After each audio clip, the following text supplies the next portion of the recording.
expected in winners semifinals. Winner makes it to winners finals to play Lima.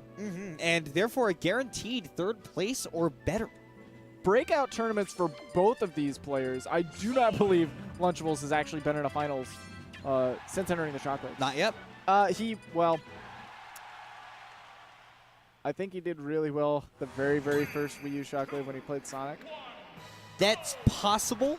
Anyway, he's, since playing Roy, since coming back and actually dedicating time to this game, since people know what they're doing now.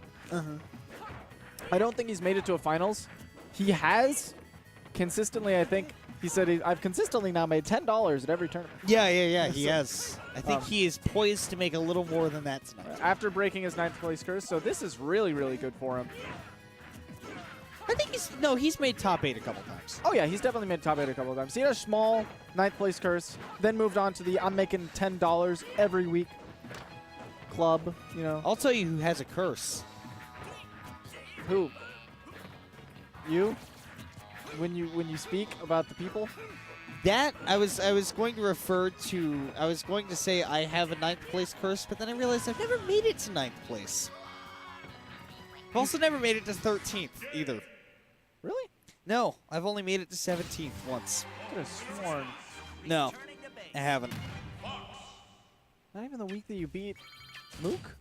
No, because that was the one win I had that day. I only beat Mook. That's because I beat him round 1, and then I lost my next 2 games. Anyway, and I got like 49th at that tournament. We got Back to Basics Antuan versus FX Lunchables. It's going to be Fox versus Roy, and Antuan is all about the pressure, running in, getting damage with these jabs to get it started. But so too is Lunchables. We're going to be seeing a buck wild game. Ooh. I would wager yes. I would wager. Lunchables really actually likes to play the neutral game a lot more methodically than we're seeing Antuan let him. Normally he likes to space out and use that sword to his advantage, kind of cut things up with the neutral airs. I think there's a really good strategy behind Lunchables doing these side Bs other than just getting the damage on it. I think he's also trying to get a read on what Antoine's teching and rolling habits are. Yeah, that'll certainly help him out when he goes for these forward throws at later percents. And especially the forward smashes.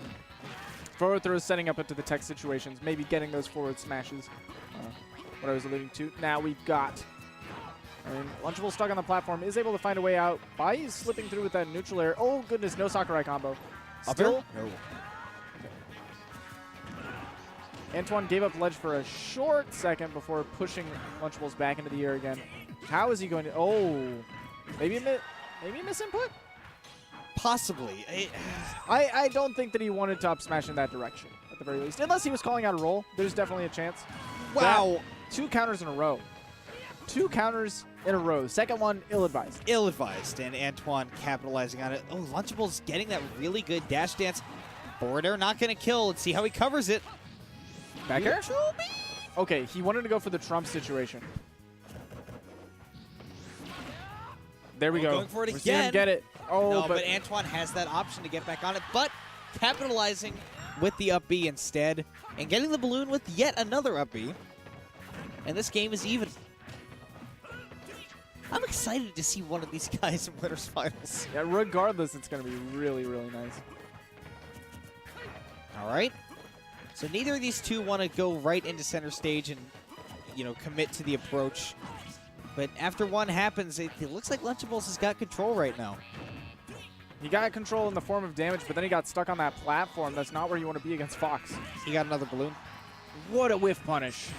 Whoa, okay. Just as we've seen in other games at other tournaments, Lunchables with one of the craziest neutral Bs I've seen. So 1,000,000% Antoine did not want to land above this stage right there. No. Definitely absolutely wanted to grab the ledge, but just a fraction too high. And Lunchables caught that with the Blazer. So Lunchables now going Marth. Don't let his tag fool you. I know it may be hard. It's different to keep up with. This is just the complete opposite of the Fire Emblem swords now. Yeah, okay, instead of the inside, it's the outside. Yeah, and Lunchables has been working on a couple of characters, Marth and Cloud being the two that I'm aware of. Maybe a little bit of the Meta Knight, but it's been a while since I've seen that one. Okay. I really like that dash dance and coming right back in with the side B. And I just had a Yakuza 0 moment where that happened, and I saw myself doing it in my head, and I went, that's rad. Okay, so covering the platforms with the side B. That's kind of crazy. A lot of side Bs now are getting punished by Antuan, putting on a lot of damage. Not quite as safe as the Roy side Bs. I mean, Royce isn't even really that safe either. Antuan was kind of letting him get away with it. But it is a little safer than Marth because it's not quite as flimsy. Yeah. Ooh, roll on. Antuan almost, he's got him at kill percent. Almost got the kill there. Okay, don't. Okay, yeah, smartly he drops and waits for the move. He does have to drop because that does hit below the ledge. I don't know if at that spacing he would have reached. No, it wouldn't have. But it was still smart because he did end up getting a punish on him. Yeah, was able to get the up air. Not a huge conversion afterwards. He actually has a lot of damage on him. And again, these whipped, or shielded rather, dancing blades are not helping him out too much. Oh, went for the down air. And I can guarantee you that in my head, I just saw Lunchable's finger on the L button just go click. Wow, what a tech by Antuan. Looks like Antuan's starting to get a little bit more control of this game. Lunchables escaping that somehow. Forward throw, interesting. I like that because then it forces Lunchables to make a decision on stage, and Antuan probably has a pretty good chance of calling that out with some sort of attack, but I think he went for a grab, so. Take extra 2 damage. Give him the corporation. Okay, so going down with the side B to try to hit him on the ledge. Didn't quite pan out, though. Antuan was able to punish yet again. A really good fade back after that neutral air to go right back to the edge of the stage. Forward throw off stage. Antuan probably not going to go for an edge guard, but rather a trap.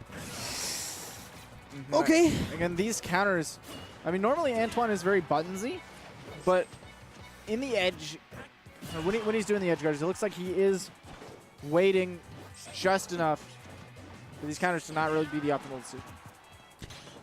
Weird that forward air hit. Okay, falling back down, a dash attack. It's looking pretty over, I'd say. Yeah, I mean, wouldn't doubt a guy like Lunchables, but yeah. I was going to say, you know, Marth can always get that tipper, but really, Antuan hadn't been giving up enough control to even lose that stock. Yeah. And, I mean, that's the way it is. Lunchables has a way to make us make a lot of noises that aren't necessarily quantified as language. I feel like now, after switching back, the chat's going to be making a lot of noises because Roy tends to be the chat's boy. Mm-hmm. He is indeed our boy. So we got the Roy coming back out, trying to repeat what happened in Game 1, this time on Town and City. Mm-hmm. Okay, Antuan fading in, then out with that neutral air.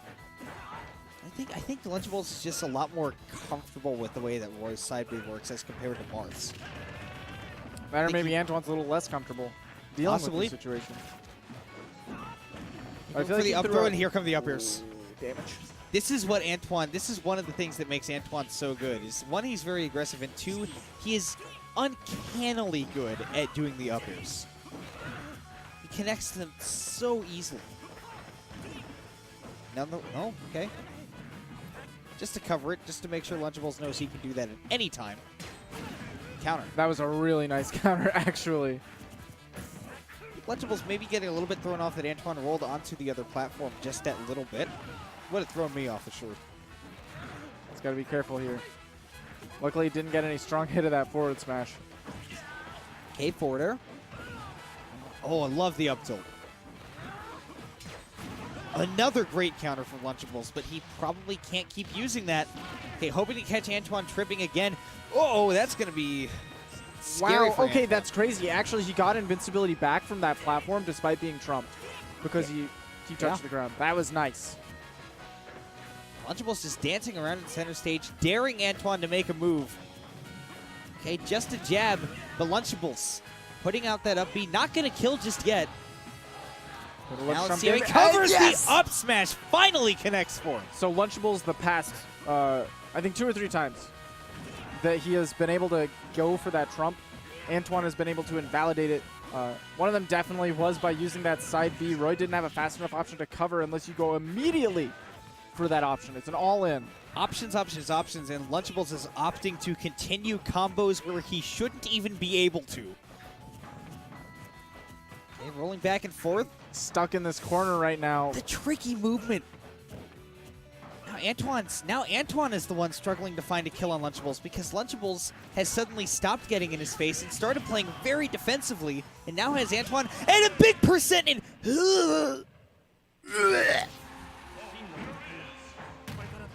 That got a bigger vomit noise out of me than I ever had when I had Seminole. That was the most disgusting thing I have seen in... Yes.